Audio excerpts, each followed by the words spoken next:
Hey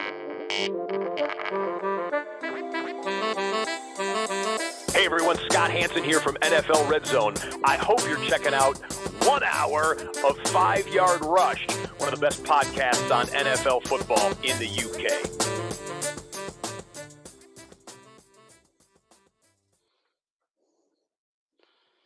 Hey everyone, welcome to 5 Yard Rush. It's Thursday. There is no Stocks, unfortunately. Stocks and I had a bit of a scheduling conflict. Life has seemed to have hit us pretty hard this week with all sorts of different things going on. So you've got me in your ears, and as always, would never be alone anyways, because that could be quite a tiring spate. So with me, I've actually brought in another very, very special guest. So I've brought with me today the author of the Fantasy Football Almanac. He's the host of the Get Paid and Functional Sportsaholic podcast, and also the host and producer of the Underdog TV on YouTube. Sean Ryan, welcome to 5 Yard Rush. How you doing? I'm doing well. Thanks for having me. No, thanks. Thank you for coming on. I know when we were speaking on Twitter, I bought the Almanac last year. I heard you on a podcast. I cannot remember for the life of me what podcast I heard you on, but you're on one of the big ones. And I wonder if it was Fantasy Pros or Fits with Fantasy. I know it's one of them. I was trying to find it. Yeah, around book season, it could have been a number of them.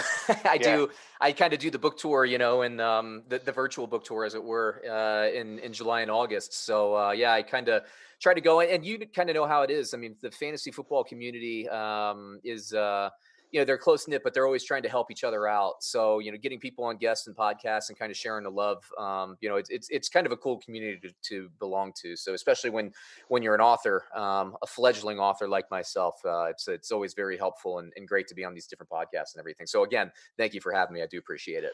No, look, really appreciate it, and you're so right about this community, because it's absolutely amazing. Because we published our first book this year, and we had some great people who supported us, whether that was by retweeting it out or having us on or doing a promo for it. So fantasy football Twitter is all the good things about Twitter mixed in with the very small bit of the worst about it at the same time.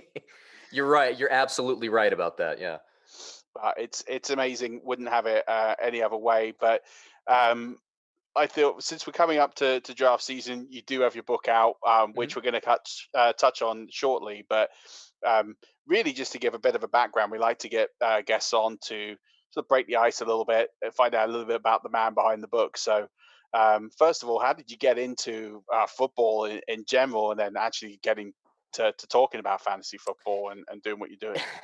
It's funny. So we were talking off air before, and I mentioned that I was a baseball player growing up, and there was a thing. I'm from originally the kind of the DC Baltimore area in the States, and I loved the Baltimore Orioles, and they went on a little bit of run in the mid '90s. And there was a kid. They were playing the New York Yankees in the playoffs. A kid named Jeffrey Mayer pulled the ball over the fence. It's cheating.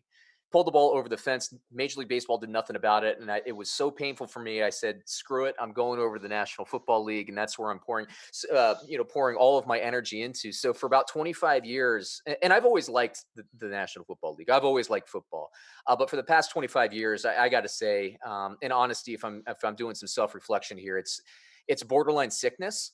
So how did I come to write about football and fantasy football? I would say two things. One, I love it.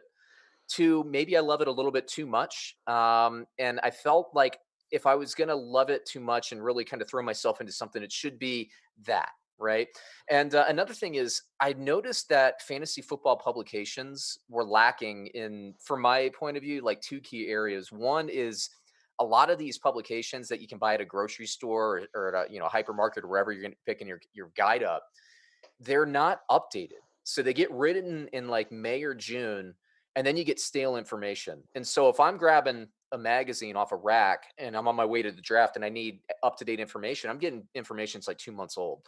So I wanted to create something that was a little bit more up to date. And then another thing is, I never had the information really displayed the way I wanted it displayed, or the strategy and the draft strategy broken down in the way that was intuitive to me. And so I thought, this is how I've been doing it. If I do say so myself, I've been successful in playing fantasy football, since the '90s, since before online fantasy sports wasn't a thing. And this is the way I've been doing it. Maybe some other people will find some value. I had no idea that the book would do as well as it did. It was a labor of love. I thought maybe I'd be, really excited if I sold 10 copies. And, thankfully knock on wood, I've been selling a lot more than that over the years. So it's just been something that I really like to do. And it's worked out to be kind of a side business for me as well. That's awesome. Going back to the baseball story, when you said pull over, I take it that was a guy. Was that a fan who was It was a in the foul fan. line? Oh goodness. It was a fan. It was a 12-year-old kid, if I remember correctly, because I was about that same age, give or take. And it's it's against major league policy for the fans to be that close, right? And so what ended up happening is I think it was Derek Jeter, if I remember correctly. It was late in the game. It was a 1-1 game, or maybe even the Orioles were winning by a run. Derek Jeter hits a ball that would have been caught. So the outfielder is standing by the fence, ready to Oh, catch the ball. And the kid pulled the ball over the fence, and the umpire called it a home run. And mm, especially back in the 90s, there was no means to overturn a call. They didn't have video review like they just instituted like a couple of years ago here. And so that for me was heartbreaking. I think the Orioles, they just changed. It was early in the series, but it changed the whole complexion of the series. And, baseball and FIFA is like this as well. They're just mm, so slow to implement changes that would, we're just looking for small things to make sure that the right team wins, right? And FIFA is so slow to adopt technology. They terrible. have the goal cam now, but it's just like, come on, guys, like just some things can help. We're not asking you to reinvent the wheel here, but No. taking a bad goal away isn't the worst thing in the world, right? So, and it's the same is true if you're in playoff baseball, if you're in the FIFA World Cup in a knockout round, you can't have that stuff going on. And why it's taken so long for some of these organizations to adopt some of this stuff is crazy. That's another reason I've always kind of gravitated towards the NFL is Mm. they'll try out new rules and they'll see what works, and I just love it, and I love the tactics of the game as well. It's just I think the greatest game from my point of view in the world. Yeah, absolutely. The reason I asked that question is you flashed me back to when I was 18 years old. I was a Marlins fan. Uh I've changed to a Nationals fan because I get over to DC a bit more, and I'm huh. not as much a fan of Jeter and Yeah. Don Madley in the Yeah. Yeah. clubhouse, and it being a Yankees clubhouse. So, and I remember Pudge Rodriguez, eighth inning, 2003, must have been the NLDS or the NLCS against the Cubs, and a Hmm. fan called Steve Oh Bartman, and yeah. I'll never forget this. He reached over, it was going to be a foul ball. He reached over, grabbed it, it's a home run. Turns out to be the winning run. It eliminates the Cubs, who have been through this horrendous history, you don't need me to tell you, of not Yeah. winning. And that this guy got absolutely, and I'll never forget this. He was national news for weeks because he reached over and grabbed the. I mean, I still remember his name now. That's how big Hmm. it was. So you just flashed me back to when I was 18 years old. So I It was appreciate that. brutal. Like I don't I know I'm kind of on a cam. I don't know if your audience sees the video or whatever, but back Yeah. here I have a Cubs helmet. I actually live in Chicago now. Not that I'm Yeah. a big Cubs fan, but I remember that pretty well. I'll give you one quick anecdote here too is there was a Halloween where I was giving out candy and I don't, I had my Cubs hat on and I had like a black like hoodie on because it gets a little chilly up here in Halloween. And I had earmuffs on and I looked exactly like Steve Bartman. And so I'm in Chicago handing out candy and everybody thought I was Steve Bartman. And this was right when the Cubs were making their run to win the World Series. And so everybody thought it was putting bad voodoo out for Steve Barton. So I was getting so many like nasty comments handing out candy. I was just a guy in a Cubs hat and earmuffs handing out candy, but they thought I was being Steve Bartman because of his whole. He was Oh, wearing these big headphones when he took the yeah, foul that's ball right. over. And I said, and so like by the end of the night, I was just like, nah, we're exercising the demons tonight. And so I was just like, yeah, we're getting it out there. And they ended up winning the World You Series like a did. week after that or something. So you're So you welcome, can take Chicago. credit. Yeah, I was going to say you did it. You exercised the ghost of the goat Yeah, and Steve yeah, yeah. Bartman and everything. You know, all. So really, the city of Chicago should be giving you the keys to the city. That's That's what how I see it. I've been campaigning for that, but they have not since given me the accolades that I've been so seeking. I think you and I are both due credit. I make this comment quite a lot. So I lived in Orlando. We are talking off air from Right. 2000 to 2005, right? And so in that spate, you had the Magic win the playoffs every year with Tracy McGrady. Oh, right. You had the Bucks won the Super Bowl then and Mm-hmm. win the playoffs every year. Then you had, the Marlins. They won the World Series then. The Lightning won the last Yeah. Stanley Cup there before the holdout the following year. Um, and what have they done combined since 2005? Yeah. No, I say, the Marlins yeah. haven't been back. The Bucks haven't been back in the playoffs since '08, and they only made 2 playoffs since, when they were in it every year I was there. The Magic, all right, they had a run to the finals in '09, and haven't done much since. Yeah, You know, right. I think the tourist board should hire me to move permanently back to Florida, and There the you go. city of Chicago should anoint you with some sort of statue heralding the Yeah, because success hey, of the the company. Chicago Blackhawks in the National Hockey League ended a big drought basically the year I moved up here. So we've seen the White Sox have gone on a run. I brought a lot of championships, I feel like. Yeah, exactly that. We're going to To send the this to area. all the Chicago front offices and get you That's get right. you tickets for life. Good karma. So you lived in a few places. You've had a few teams. Who is your NFL team, and why are you behind them? So it's funny, and I get a lot of people. So one of the things, I know we're going to talk about the book later, but one of the things the Almanac does, and I mentioned before about how one of my pet peeves is these books will go out with steal information. They have no means to get updates to their audience and people that buy them. And so one of the things that I do is I give free updates, but they have to basically email me so that they can get access to them. And everybody that emails me, I'd say maybe like a quarter of them will ask me, "Hey, who's your favorite team?" And they ask me because they don't want me to have bias, right? So they're like, just kind of write off this section. And I say this, and nobody ever really believes me, but I don't have a favorite team. So I grew up rooting for the Washington Redskins, who are now, as of today, the quote unquote Washington football team, established in That's all. 1932. So they've been a dumpster fire franchise. I mean, I came into this franchise. The first NFL game I watched was the Doug Williams Super Bowl against the Broncos in I think it was 87, the 86 season, 87, or maybe it was 87 season at 88. But point is, like, I go way back with this franchise. Joe Gibbs. I mean, I loved this team and just loved them through and through. But when Dan Snyder took over this team in the late 90s, it has just been a dumpster fire. And it was getting progressively worse and worse. I was actually the rare Redskins fan who thought that they should change the name. So that was a whole thing. So I'm actually on board with them changing the name. And the bungling of the Kirk Cousins contract for me was the straw that broke the camel's back, and I just couldn't do it. And I was telling the story to somebody recently, maybe on another podcast. I said, look, it got to the point where I was watching Redskins games, like it would be Redskins Cowboys in a big game. The Redskins would lose, and I would think to myself, well, Dan Snyder is miserable tonight, and I am happy about that. And so I had these conflicting emotions where I was actually rooting for Dan Snyder's pain more than I was rooting for the Washington Redskins kind of glory. And that's when I started to move away. I was maybe 2015, 2016. I started moving away from, tying my mental energy into this organization and more about just enjoying the X's and O's of football because it's a beautiful sport, right? When I see basically in the US, when you get FIFA every 4 years, I enjoy watching the World Cup. It's a beautiful sport. You sit down, you watch the tactics of it, and things that maybe a player that's just following the ball don't see, like the different ways players move around. How NFL offensive coordinators, and I'm sure football coaches, soccer coaches in the U.S. will kind of position players and act as decoys and move things around. I'd love that. It's like chess, but with real people on a big field. So that's what I love. I'm a fan of the NFL, and I'm a fan of my fantasy football teams, and I'm a fan of my daily fantasy football rosters.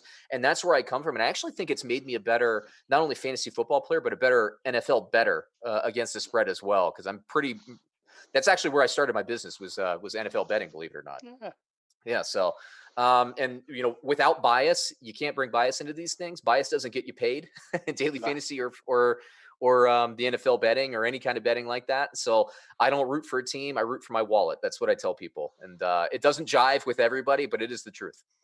I think that makes sense. And Stocks is, unfortunately not here, but he's very similar. I mean, he does go blue and orange, with Denver, but Mm. he likes his fantasy teams and his fantasy players a lot more than anything. Yeah. Whereas I'm a Buccaneers fan, and I'll root for the team, but they've been bad for 12 years, so it's pretty easy to remove bias when you expect them to be bad every year. So it's Times like, are changing, man. Times are changing in Tampa. well, I'll believe it when the season starts. Yeah, I hear you. My famous last quote is, "No good things happen to the Buccaneers," and the fact that we signed Tom Brady means that there's not going to be a football season. So that is the most Tampa Bay thing ever. Would be to sign the best player ever to have played the game, and then to not have a season for him to play. I don't want it to happen. I really don't. In my heart of hearts, I don't believe it will happen. I'm kind of jesting here, but Yeah, right. it wouldn't also shock me given that Tampa Bay's history of just luck is just terrible in the last 12 years and Yeah, I hear longer, you. really. So the last question before we get into Sure. the fantasy season, some players, and then the book.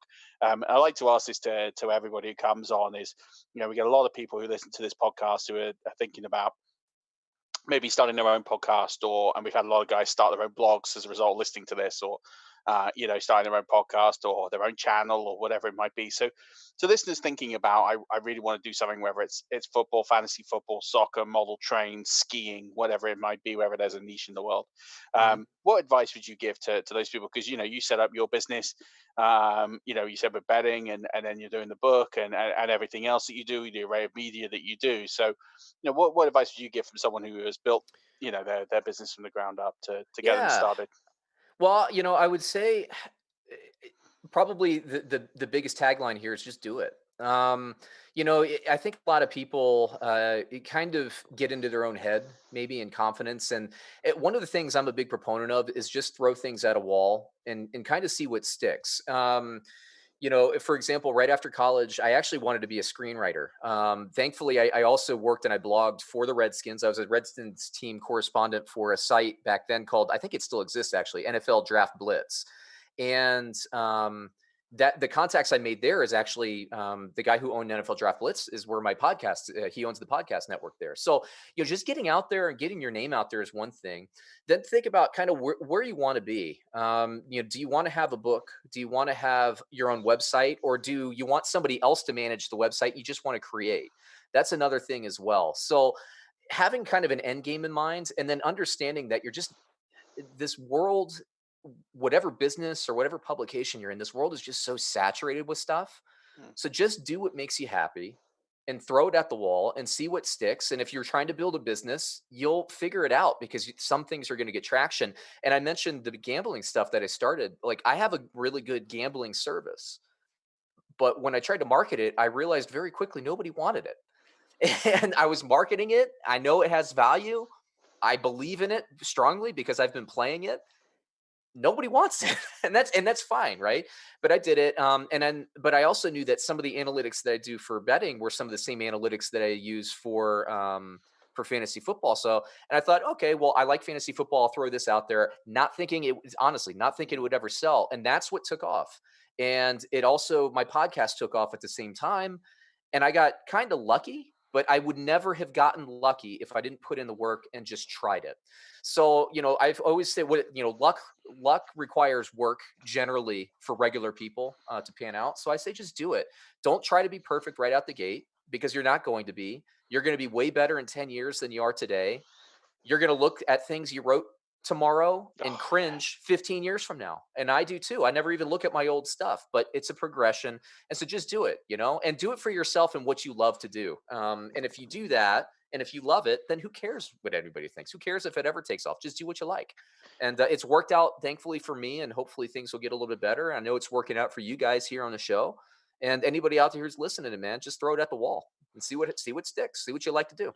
100%. And do you know what? When you've got something and you think it's good, but no one's purchasing it, that's why I love the bit where you're saying about the betting side. I Yeah. had the same thing we've got a metric in our book which I created. It's a points against streaming metric. I ran Hmm. a stream model every week rather than just picking the best streamer. I picked the best streamer in live view. So looking at under 30% owned players, I would go with who I think is the best play out of those players that are under Yeah. 30% owned every week. And I tracked that across the season. I streamed the quarterback to, the tight end 7, the D, the key, the wide receiver 30. It would have been top 24, but Anthony Miller killed me in week 17 with his injury. Hmm. Hmm. But things like that. But I tracked it, and I wanted to Yeah. keep it genuine rather than go back and say, oh, well, the best streamer of each week, because that's not authentic. No one's going to get it right 100% of the time. Right. And Bill Metric, I put this article on the website, and legitimately it got 8 views a week. Now, typically our articles get a few hundred views, Hmm. and it might have been the time I put it out. I don't know. It's now the Sure. number one thing that people comment on the book and say, this is the thing I'm going to take away from it Yeah. above everything else. And so it's what you say, it's just how you package it, timing and packaging. So even if you've got a really good idea and it doesn't take off immediately, don't just give up on it, because if you believe it has value and you really believe in it, show it around to some people, get some input, sharpen it up, and maybe think of a different way to package it. And it's Mhm. like, it's worked for you, it's worked for so many people I know who, there's no such thing as a bad idea. It's just how you execute it. So the gambling thing, and I'll give you another example. So I shut down. I decided not to even try to sell the service anymore. NFL against the spread, but um, I ended up joining a big in Las Vegas. There's a big, super. There's a few of them, but there's one where like the winner wins like $1.5 million or something. It costs a lot of money to enter. Well, last year, unfortunately, in my professional life, like I said, this is kind of a side gig at the moment. But I lost my day job last year. But we're fine. A lot of people have a lot worse. That's not the point. But uh, when I went to Vegas, you can enter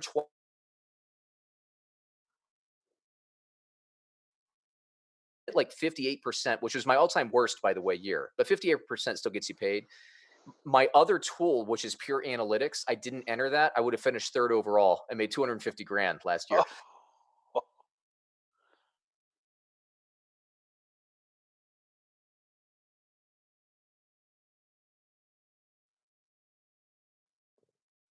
Oh, think you're frozen, Sean.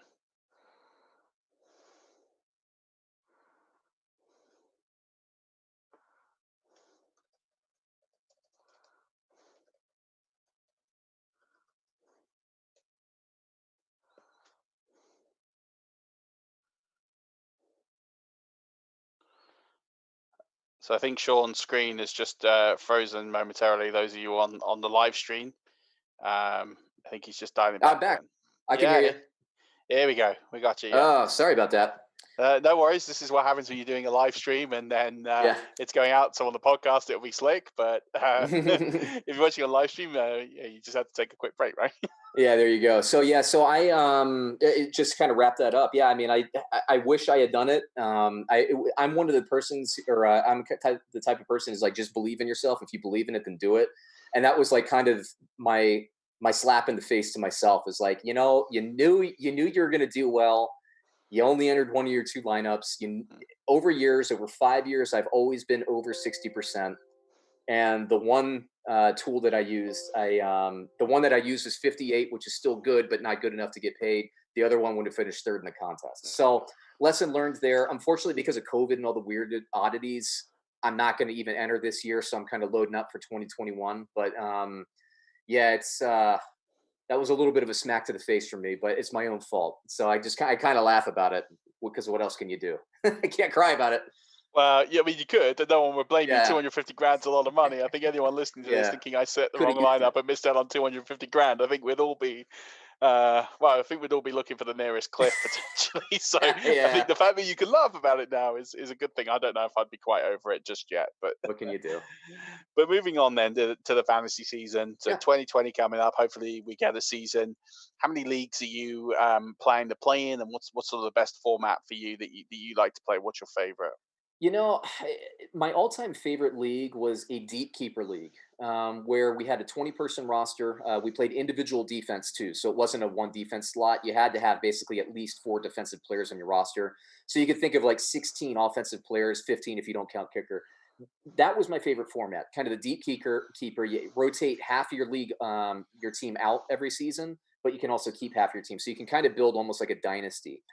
Unfortunately, that league fell apart around, I don't know, maybe 3, 4 years ago, for various reasons. But that's my favorite format, and I've never found as good of that. It was a free league, it was a pride league, and it was just my favorite league to play. But other than that, I think this year I'll probably be in maybe 2 to 3. I'm not a guy that likes to play like 20 leagues. I like to play a couple of leagues for a couple of reasons. One, if I play 20, I feel like, just the law of averages, you're going to win 1 or 2. So for me, that kind of cheapens a win a little bit. Two, as you are aware, I know you mentioned you have a kind of a little rugrat running around your house. I have a couple of mine too. So I like to be dialed in. And three, now that I've started writing the book, I spend more time answering and helping people that email in with questions than I do spending time trying to knock out waivers in my own team. Like, I'll tell people to make all these waiver claims, and then I'll get to Wednesday morning. I'm like, oh my God, I forgot to put in the freaking waiver claim for myself. And that's happened. That happened to me last season and plagued me. It's like I'm spending all this time facilitating and putting content on YouTube and all this stuff, I forget to make the moves because I'm so busy. So I'll keep it a little bit light. I love the kind of a dynasty and keeper format because I think there's a lot of value in finding. It's like stocks or finding these diamond in the roughs. There's a lot of pride that goes with that. Finding these deep sleepers like Eckler last year. He's a keeper coming for me this year. Got him at like the 9th or 10th round. I love that. That's my favorite thing to do. So I like leagues formats that will reward you for that. And then PPR standard, half PPR too. The type of league doesn't matter to me as much as the just the ability to keep players year over year. I'm a big kind of dynasty deep keeper guy. I like that. Yeah, I mean, man, I love Dynasty. I love playing it. I've been introduced to some of the wildest formats this year. Yeah. I can't think of a format that I haven't played in this year. I'm going to end up with about 60 teams. I'm on the opposite spectrum. Because God bless you. God bless you. At least most of them are only in like two different formats. So it's like you can roll through and get them done. And there's a lot of best ball leagues in there. So that's okay. But we do listener leagues and I'm trying to keep it interesting. And the first listener league, I'm going to drop this now as an exclusive. It's going to be a league a similar format to what I entered with a bunch of dynasty guys I play with on Twitter. And basically it's called a franchise frenzy league. So basically it's 2 drafts. So the first draft is a 5-round. You got to pick a team. So each franchise, NFL franchise, exists twice, and basically you draft through which franchises you want to pick players out of, and only 2 players can have them, or you can monopolize. If you're on a turn and you're with like the Miami Dolphins versus the Washington football team and a few others, you could monopolize and just take the entire Miami defense or the Miami team, and then that's it. And then you'll end up playing with maybe 4 different franchises, but you lock that, which means you don't have to take any of the Miami skill players when you get to the actual draft until the very end. So to throw up when we did this the first time around, and it was a brand new format. You had guys like Jacob Eason going before Russell Wilson. Okay. Because the guy monopolized the Seahawks, so he didn't have to pick Wilson until like the last few picks when he was just filling his roster. So you had people like Eason because people were rallying because it's a dynasty format and people were bartering over it. So you have to think when you're drafting. I had like the Buccaneers and the Cowboys, so I had to look at where the other guy had these franchises, and then had to think, okay, so if I take Zeke here, what's the penalty of Zeke? And it's going to be either Godwin or Dak, and that was kind of the cost. You have to weigh it up and try and outguess, and then there's trades going on, the trade up, and yeah, sure. I mean, it is a wild format. So we're going to do that, but as a redraft. So it'll take a little bit out because it's going to blow people's minds. So that's the kind of thing I've been doing this off season, just to expand the wealth a little bit. But it's I mean, fantasy football's so fun now. You can really just create any form of league you want to do. But yeah, I think dynasty and keeper leagues are just the way forward, especially dynasty leagues. I'm probably less on keeper leagues now. I think I got rid of all my keeper leagues because it was just like, it's the same couple of players every year that get kept, and it doesn't really freshen up for 3-4 years, and and then people lose interest, and that's what happens. But so looking at players coming into the season, who are some players who you are higher on than the general consensus based on your rankings and your analytics? Yeah, one of the things I'm a big proponent of is follow kind of offensive coordinators, and if you play like stock market and like all that stuff, a lot of investors will say follow the CEO. But I think there's a misconception in the NFL is a lot of fantasy football players or a lot of kind of maybe more casual fans. Like I said, I'm a lunatic when it comes to the NFL. I literally watch every game. Any game that I can't watch on Sunday, I catch up on Game Pass. I do. What a lot of people think is the player drives the value. And I think the player drives some of the value. And I think also teams think that the head coach drives a player's value when really a lot of times it's the offensive and defensive coordinators that drive a player's value. So my book really goes heavily into kind of using that because I watch all the game and the game film, I chart plays because of what I have to do for the gambling stuff that I do personally. we really do pay hard attention to the X's and O's and the schemes and all that. And so for that reason, I have a couple of guys that I like. One, I feel like everybody's kind of sleeping from last year. DJ Chark in Jacksonville. Look, Jacksonville's not a good team, but that doesn't matter in fantasy football. I feel like DJ Chark right now is being undervalued, considering that Gardner Minshew did really well with him downfield while both were healthy and in the lineup. And Gardner Minshew was a rookie with no training camp. I think they'll be better. And don't forget that Jay Gruden, ex-Redskins head coach, Jay Gruden has coached both Kirk Cousins and Andy Dalton to top 10 quarterback seasons. And Gardner Minshew can run the ball, meaning he can scramble well and get touchdowns on the ground, which is very important. So, this whole offense can move the ball. I like Gardner Minshew, by the way, more than I like everybody else. But DJ Chark, I don't see any regression. I actually think he has a higher chance from me and my analytics to progress next year. And I think everybody else is just kind of assuming that he's going to shut down. So that's one. Nick Chubb, again, I think people are paying attention to Kareem Hunt and saying, oh, Hunt is, going to take snaps away. But you got a new coach in there, Stefanski, coming over after his successful offensive coordinating duties and play calling duties with the Minnesota Vikings. Chubb was the second highest rushing running back last year, only got eclipsed at the end of the season by Derrick Henry in the last week of the season. And this was on the team, the Cleveland Browns, that never used Chubb in strategic situations. Kitchens wanted the glory to go to Baker Mayfield. You get a run-first mentality. Even if Kareem Hunt gets and takes some of these snaps away, Chubb is still going to be good. He's going to have a high yards per carry. He's a running back, a full-time running back that averages more than 5 yards per carry. He's not just going to get on the bench. He's the best running back on that team. He might be the best running back in the NFL, honestly. So I like him. I don't think he's going to regress. I actually think he might take a step back in yardage, but I think he'll make up for it in touchdowns. And so I think that's a big one. Derrick Henry, I mentioned, for some reason, people think that I don't understand why people are sleeping. Now, he's still a first round pick consensus. Don't get me wrong, but I think he should be higher because once Tannehill got in there, he became a different running back. I think people are assuming Tennessee's going to fall back to earth. Will their red zone touchdown percentage be as good as it was last season when Tannehill got 90%, got them into the end zone inside the red zone? No, that's going to regress, but this team's going to be better. They lost an offensive lineman, but they gained some back in the draft. Derrick Henry, I think, is a little bit underdrafted right now, but we're talking a couple of spots. And I'll give you one since you mentioned I'll give you two more. One is a tight end. I'll hit you with the one you'll like in a second. Tight end Hayden Hurst. I know he's catching hype now, but look, Austin Hooper going to Cleveland. It doesn't mean that Austin Hooper is going to be able to produce at that same amount in Cleveland. He's going to a different offense on a team that has David Njoku at the moment. I think Austin Hooper regresses. Hayden Hurst going into a Dirk Cutter offensive system. He's a really, really good receiving tight end.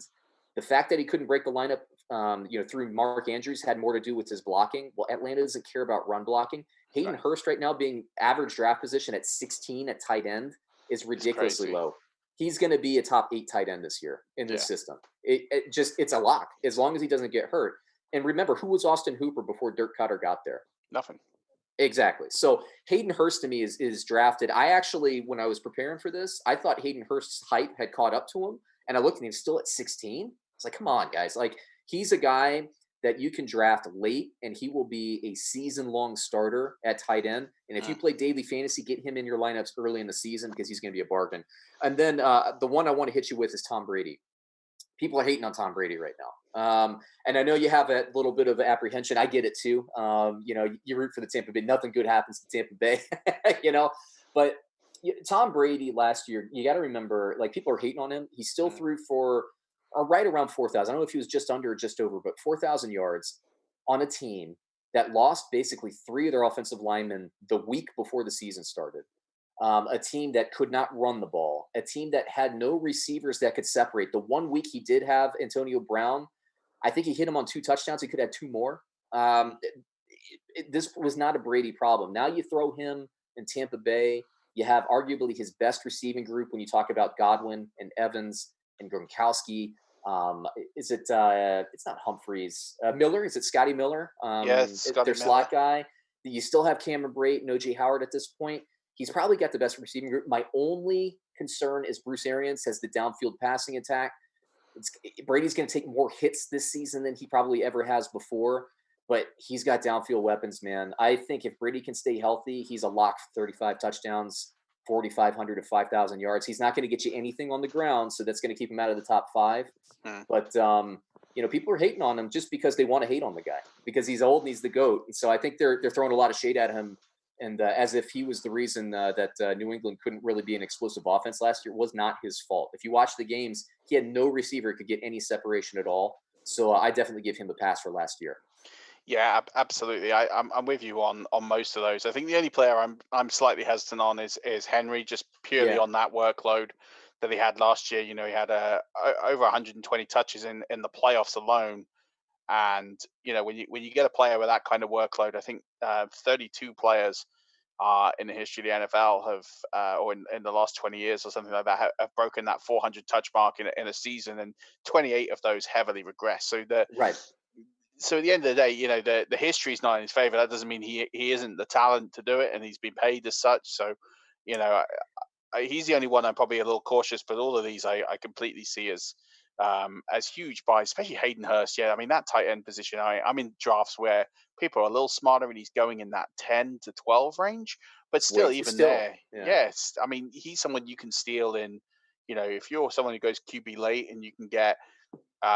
You can get him probably the round before. If you're a 10th round, 11th round QB guy, you can get your tight end in Hayden Hurst one round before, load up on wide receivers and running backs the rest of the way, and you're set. Like your lineup's going to be good.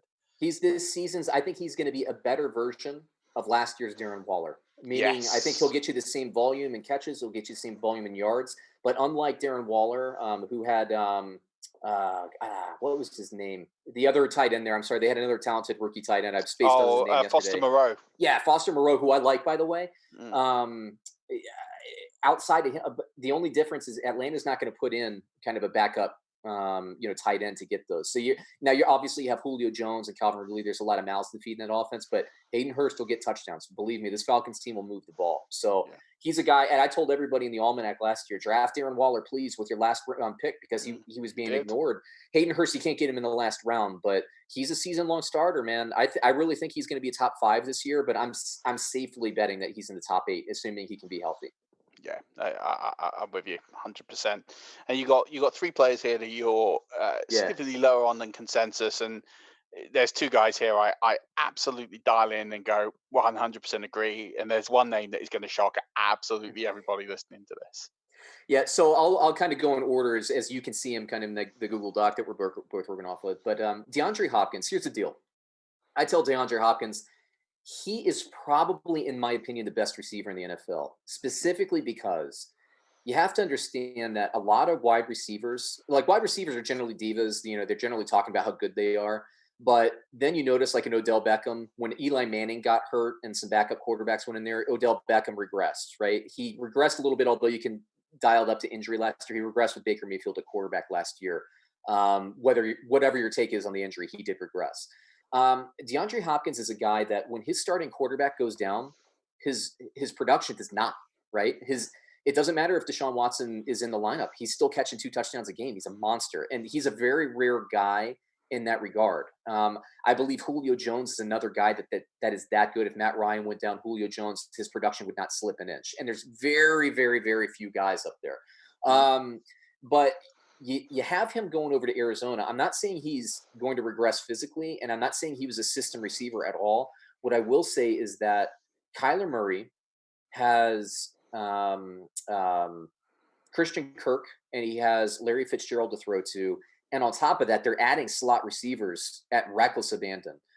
Hopkins is going to be good. He's going to be a top receiver, but at the position he's being drafted right now, I just have a little bit of pause. I think you would be better served at that level to draft another running back, or maybe start the run on, say, tight end, or start a run on quarterback, because I think you get more relative value in your roster that way. So I think there are more questions about the spread of this offense. Whereas Deshaun Watson, if he's in a pinch and he's scrambling and he's buying some time in the pocket and he sees DeAndre Hopkins is double covered, he's chucking the ball anyway, and DeAndre Hopkins is good enough to make that catch. Like I said, a rare talent. Is Kyler Murray going to throw the ball into double coverage this season, DeAndre Hopkins? I just don't see it. I just don't see it that way. So that's one. I'll give you, before I give you the big name, I'll give you the second one. I've had a lot of readers ask me about, in my guide, ask me about Miles Sanders. And I want to say this. I like Miles Sanders a lot. And people think that I don't like him because I have him ranked lower than average draft, like significantly, like maybe another 10 or 12 spots, like a couple of rounds lower than average draft consensus. I like Miles Sanders. Do not get me wrong. But Doug Peterson goes 4 deep at running back. The reason Miles Sanders, in my opinion, popped off in the last 8 games last year, there's 2 reasons. One, there were injuries at running back. So at the end of the year, you basically had Miles Sanders and Boston Scott, which was a more traditional 2-back distribution. Then you also had no receivers. So they were basically winning games at the end of the year with Miles Sanders, Boston Scott running that kind of scat back and third down back role, and then chucking the ball 15 yards and in to Dallas Goedert and Zach Ertz. And Greg Ward. I mean, Josh McCown was warming up. And I would say if you're an Eagles fan, I would say the best thing about last year was that they still made the playoffs and won the division with no receivers. And Greg Ward, look, do you want him to be your number 1 wide receiver? No. But now, given what he went through last year, now he's your number 3, number 4. Absolutely. I mean, I like the Eagles, man. I think people are sleeping a little bit on the Eagles because they think they're 9-7. The Eagles are probably, honestly, like an 11-5, 12-4 team last year if they had the receivers and their full stable of running backs. But Miles Sanders, it's not about Miles Sanders. Look, I think as a receiver and as a runner, and actually coming out of college, I liked him even a little bit in terms of physical talent, better than Saquon Barkley. Another fellow Penn State guy. Yeah. But just the way Doug Peterson is going to employ him in this offense, I think there's too much question for me to take him at the value he's doing. I would rather take a safer bet. That's why I moved him back in my lineup. Last name I'm going to hit you with, Christian McCaffrey. Look, I'll be honest with everybody. He's still the number 1 player on my board at this point. But again, we're talking offensive schemes, right? Think about this. Think of the mentality of a head coach. You have Scott Turner as the offensive coordinator. You have Ron Rivera last year for the Carolina Panthers. You're thinking, I have to win games and do well to keep my job. Think about that. Think about if you were trying to keep your job out there. And there are a lot of people just hanging on, with what we're dealing with in the environment, the global economy. There's a lot of people that are hanging on to their jobs by the. What would you do if you had the best employee? Would you try to burn that employee out a little bit if you're a manager just to perform a little bit better? I think a little bit of that was happening. If you look at the snap count totals and the share of workload for Christian McCaffrey last year, look, the dude is amazing. I mentioned Chubb. I think Chubb is the best running back in football, maybe. Christian McCaffrey is the other guy. The other maybe Zeke Elliott in terms of just pure running back talent. But you have a new coaching staff coming in there, and Mark Rule, a guy who spreads the ball around. You have the ex-LSU college offensive coordinator, another spread the ball around guy. I think they're going to distribute the ball more. And I think what those guys are thinking is, hey, we're not going to be able to beat the Saints. We're not going to be able to beat the Bucks with the addition of Brady. We're not going to be able to beat Matt Ryan. No, we're going to give them everything they can handle, but we're not competing for the Super Bowl this year. Let's hold off. Let's pump the brakes a little bit on Christian McCaffrey's workload. We want to fry him out. We want him in 3 years. We don't want him this year to have his crazy amount. So I don't have a player that I would say draft this guy above Christian McCaffrey, but it's not going to be like what we saw the last 2 years where he's just like 100 points better than everybody. So he's going to regress. And what I'm saying here, and the reason I wanted to bring him up, is if you have that first pick in your fantasy draft and you're in a trade format redraft league, and somebody's really hot after Christian McCaffrey, make that move. Get some more picks later in your draft in the 2nd and 3rd round, because that's where you're going to find your value rather than not overdrafting, but drafting him that high. That's my philosophy. What do you think about that? When you lay it out like that, that makes not only a ton of sense, but yeah, it really does, because I think you're right. And also the problem is we've seen this every year. The consensus number 1 is never the number 1. Right. Everyone last year was pretty much, although you had the tier of 4, Christian McCaffrey was going off at 3-4. That's where he was going off last year in drafts. So you either got him at 3 or you got him at 4. It was him and Kamara were kind of 50-50. It was Barkley, it was Elliott. The year before, everyone was all in on I think, it was Lev Bell, and then he sat out. Yep. The year before was David Johnson. He gets injured in the first, and these things happen, injuries, etc. But the first pick never returns. So sometimes being a bit contrarian, the trade back is a great strategy if you can get someone to pay the price you want, or a good enough price to go up. whenever I win the first pick and in the dice roll or whatever format I'm in, I always try to trade back. Seriously, every single year I try to trade back to it. Depending on, usually I have kind of my tiers. I usually try to trade back to about somewhere in the 3 to 6 range because I like to work the middle rounds. Last year I ended up trading back for the swing, so I think I had like there was a hurricane and my draft was in Tampa, so I couldn't fly in for it.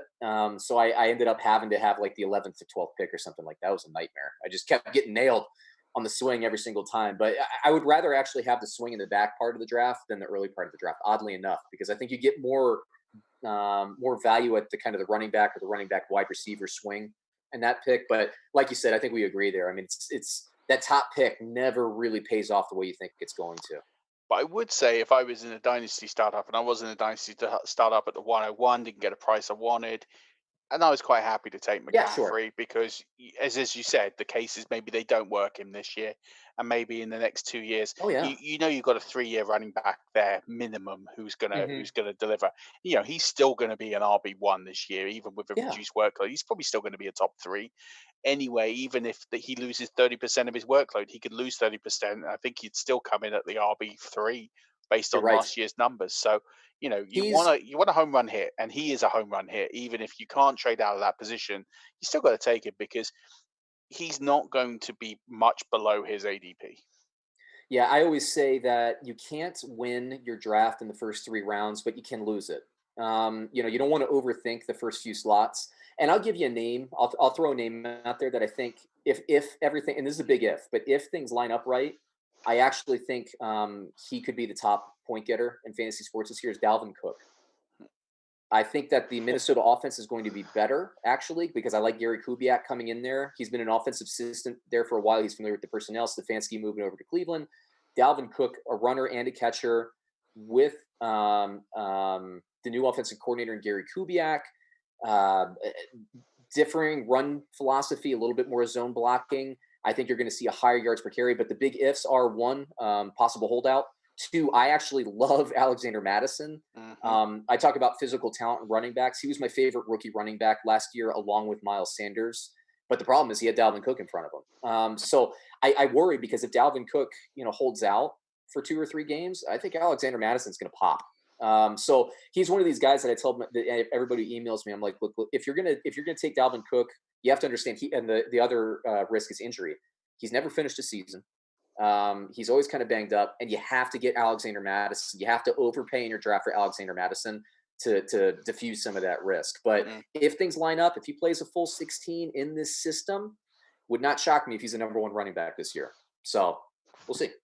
I have him as my RB24. 24? Oh man. But But then I project him missing 6 games yeah, plus, yeah. So and because of either the holdout or injury. yeah, and I think that's a very fair projection. Like I said, there's a lot of risk that goes with that. And to be fair, like with this holdout, I'm not a big guy because running backs, when they hold out, they tend to lose money the way Hmm. that the economics of the NFL work. But Dalvin Cook's in this interesting situation. I think he's got to hold out because of the injury history. Can you imagine if he plays this season, he plays 3 games and shreds his knee in a contract year? He's making $1 million. He's obviously, when he plays, one of the most elite players in the NFL when he plays. Um, if I'm Dalvin Cook, I'm holding out. I honestly, I am, and I truly don't support that. Hmm. Generally, I thought Le'Veon Bell's holdout in Pittsburgh was famously stupid, and I think I turned out to be, I think history will judge me correct on that, given Yeah, that he gave 100%. up 15 million to ride jet skis for a year. Like pride doesn't get you paid, right? And then ended up on the Jets, which you can't say is a better situation than Pittsburgh. Yeah, exactly. And Pittsburgh honors its contracts too. So that wasn't a good situation for a holdout. Minnesota, Dalvin Cook, I think a holdout's good. So Alexander Madison, make sure he's on your radar, everybody. He's very, very talented. He's going to be a great fit for what Gary Kubiak wants to do in this offense. I don't think this offense, honestly, I don't think they miss a beat. Yeah, I know he doesn't have the receiving talent that Dalvin Cook does, but they can find other guys to catch short passes. Everybody, like Alexander Madison's going to be good, so just keep an eye 100%. out for him. I'm with you on that. So that we got we've somehow managed to go for close to an hour already. So Of course. let's do the book some justice because I think one, it's a fantastic tool, but also as well it's so incredibly priced, that you need to add this to your repertoire, because it just, not only is it a great book and it's well written and it has lots of interesting, different takes on things and the breakdowns per team, but I can't think of another book you can buy on Kindle for under, it's £4 here. Yeah, right. So it's like next to nothing. And then even the print versions, still extremely well priced for a print version book. So tell everybody at home a little bit about, what exactly is it, and then what Mhm. is different from, um, for the 2020 book, and what's sort of been added to what it was last year, because last year was great. It broke down the teams well.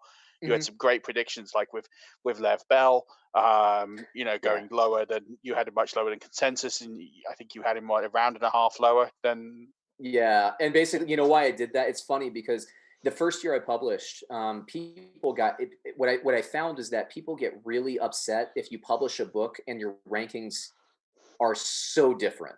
And so I'm Mm, pretty apologetic, and I'll talk about that in a little bit because I've kind of figured out a way to do that. But my projections are my projections, and they come from analytics, right? And what I've noticed from a lot of fantasy football publications, and there are good ones out there, and I think there are bad ones out there, and you're an analytics guy too, right? So you kind of get it. You crunch your numbers, you chart different things, right? And when you pour through data, who's basically just regurgitating the same rankings.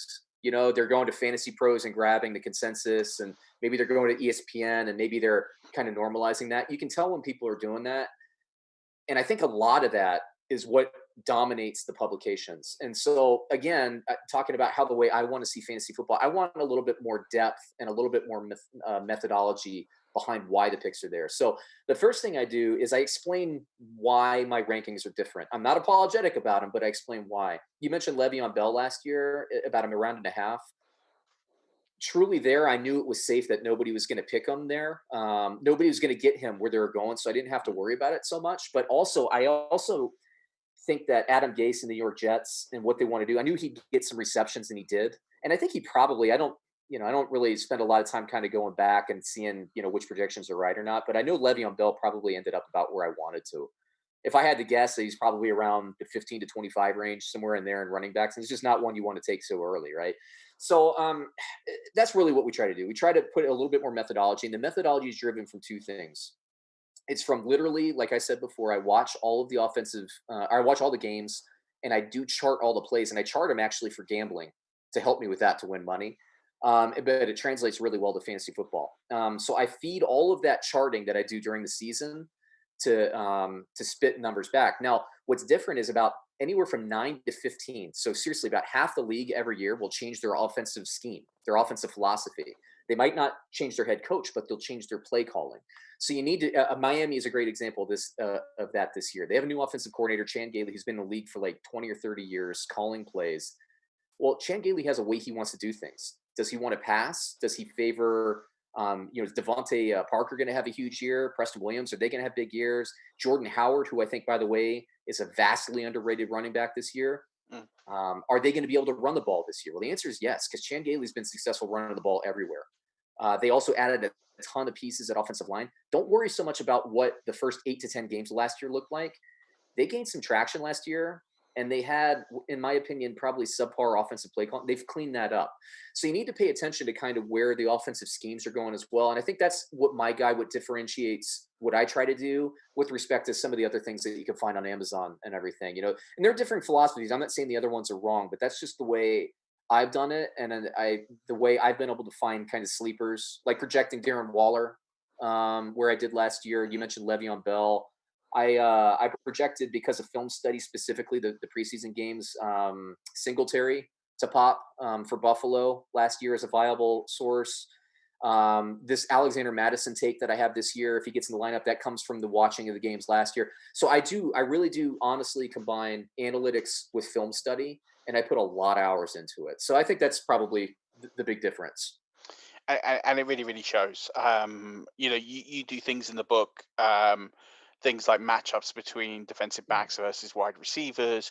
You really do a bit of a dive into every single team, what you're kind of expecting, from everybody. It's a great resource for anybody who's either just getting into the game. Do you know what I think your resource really helped me with more than anything? It wasn't just looking at players and takes. It was actually projections based, because I looked at Yeah. my projections, right, when I looked at yours and I looked at mine, and then I looked at the reasons why some of your players were projected where they were, and then it made me go back and question my own. And listen, some of them I saw the point of view a lot more, Hmm. and then I reflected and changed. Some of them I disagree with. I look at, Yeah. and that is part and parcel of the projections, right? They are Yep. what you make of them.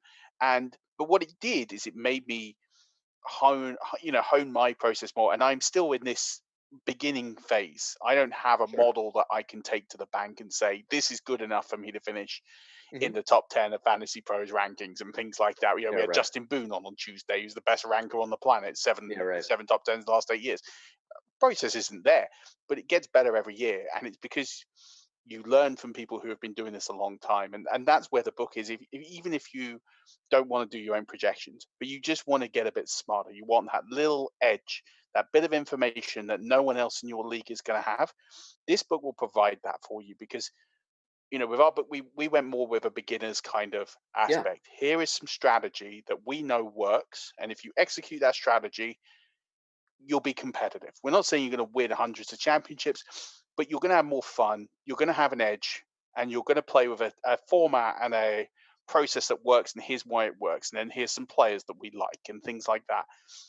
You're kind of elevating people up more. They've got that understanding of how to win. It's just actually slotting in the right pieces. And I think Yeah. that's what I really like about it. It's for those people who just want to get better, and it's not a lot of money to invest.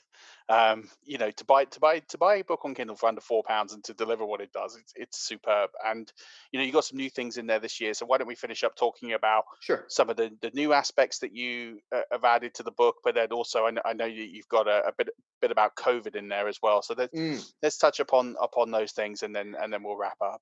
Sure, sure. Quickly, I do want to say one thing. So you mentioned kind of receivers and cornerbacks, just very quickly.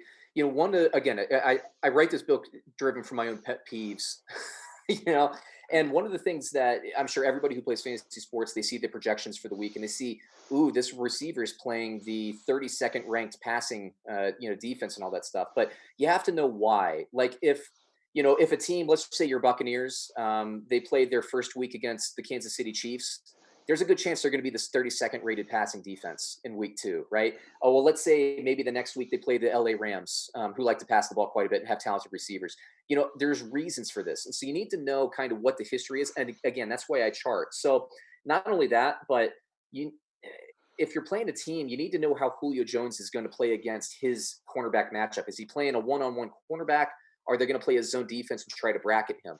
So I kind of go into that level with some of these forward-based projections as well. But as far as what's new for the book this year, I mentioned before, like some of my rankings are out of whack. But what I do is I, I I have this algorithm and it spits out kind of what the projections are going to be.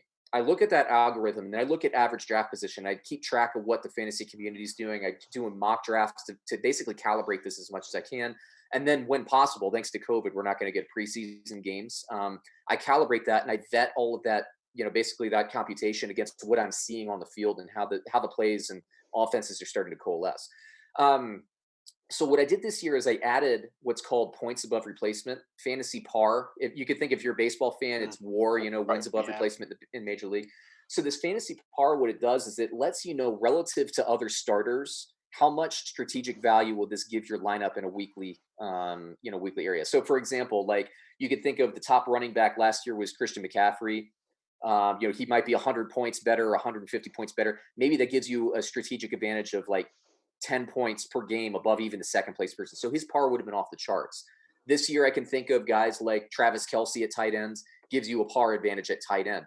So when you think about your draft day and you're sitting there and you're trying to figure out, okay, well, should I start the run on tight end? Should I take Kelce? Is it around too early? What I've done is try to normalize, okay, well, running back here is going to give you this much advantage throughout the entire season in this slot. A tight end here will give you this many points of advantage. So the smarter move might be to wait on that running back and take the Mm. tight end, or vice versa. Quarterbacks is another one. Should I take Lamar Jackson? Should I take Patrick Mahomes?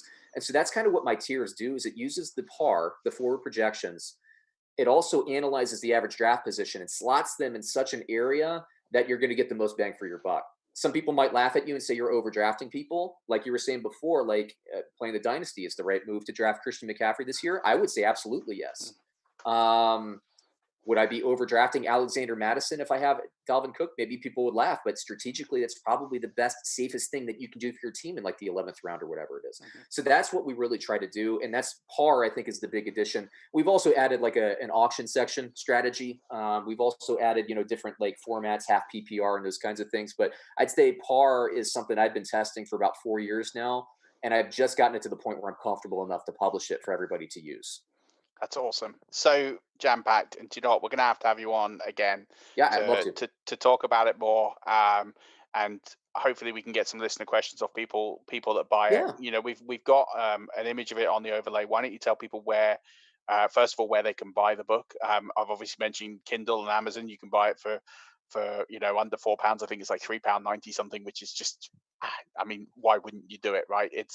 It's the best $3.90 you're going to spend all season. I guarantee it. If it's not, write me, then I'll refund you. That's how much I believe in it.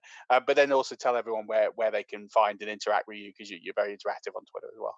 Yeah. So Amazon, I think, is the best place to buy the book because it's just available in every geo. I mean, we have people in Japan buying it, and we have people certainly in Germany and the UK and just everywhere. So Amazon.com, you can search for Fantasy Football Almanac or Sean Ryan, and SEAN, the Irish way of spelling Sean Ryan. And you can search for me there. You can find me on Twitter. I'm at TFS_Sean, T as in Tom, F as in fantasy, and S as in sports. Underscore Sean, SEA again. SEAN again. And then, if you buy the book, seriously, if anybody buys the book, I can't stress this enough.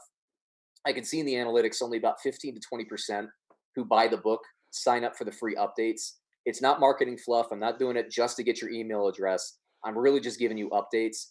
If you bought the initial publication in May, you would have Cam Newton not even really mentioned in the book. Now, obviously, he's on the New England Patriots. How's that going to impact the Patriots? I have updated that. So all of that is up to date. My book, the way I try to do things is it's always the most up-to-date book on Amazon. It has been updated for Cam Newton. If there's other major developments, I will update the publication, and I will send everybody the guide. Awesome. Well, look, thanks so much for coming on. Really appreciate it, Sean. And look, we'll have you on again. I'll send you a link when this is out. We'll put links in the show notes. But it's been an absolute pleasure having you on. I've loved this. We could talk for hours, I think. We could. I'm sorry. No, it's great. We love it. We'll have you back, and we'll do an extra special. We'll get stocks in and everything. But Sean, thanks so much for coming on. Rush Nation, thanks so much for tuning in and joining us. Stocks and I will be back next week with another guest. But until next week, Rush Nation, keep rushing.